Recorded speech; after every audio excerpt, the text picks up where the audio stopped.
election coming up, in case you didn't know.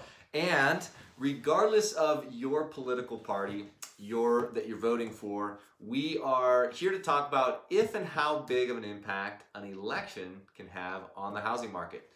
We are cutting through perceptions and right to the facts. So the question is, do elections affect the real estate market?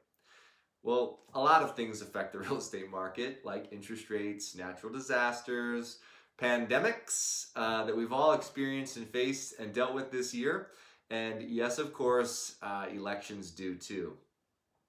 So when we look at the numbers of homes sold from October to November as we enter into an election, let's define what normal really is in an election year and a non-election year.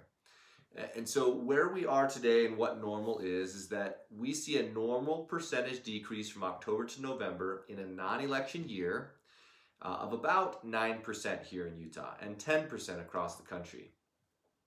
A normal percentage decrease in an election year across the country is about 15%, and Utah is 12%. So about a 3% difference here in Utah in an election year.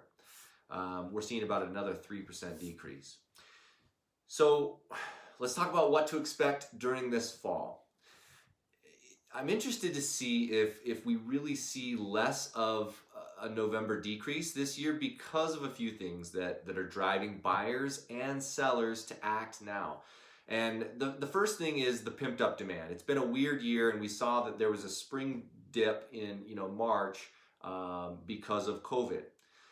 The second thing is that with demand being at such an all-time high this year, because of our extremely low inventory, we're 1.5 months supply of inventory of homes. And the third thing is that interest rates are so low. I closed on a home with some buyers this morning, and they closed at 2.6%. My buyer looked at me and he said, "This interest rate is what made buying this nice of a home affordable. It is simply too good to pass up." So whether you are looking to buy or just stay where you are, take advantage of the rate and at least look at refinancing.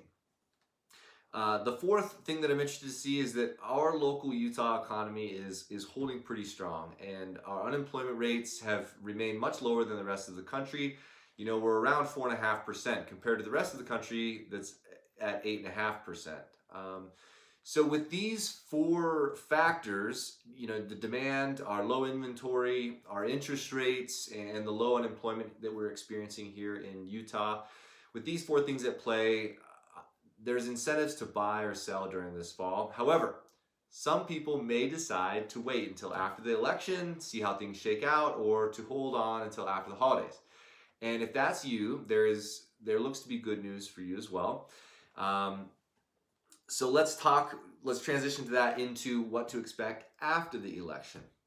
Well, I'll defer to Ali Wolf. Ali Wolf is the chief economist, and what she says is that history suggests that the slowdown for the fall is largely concentrated in the month of November, as we just discussed.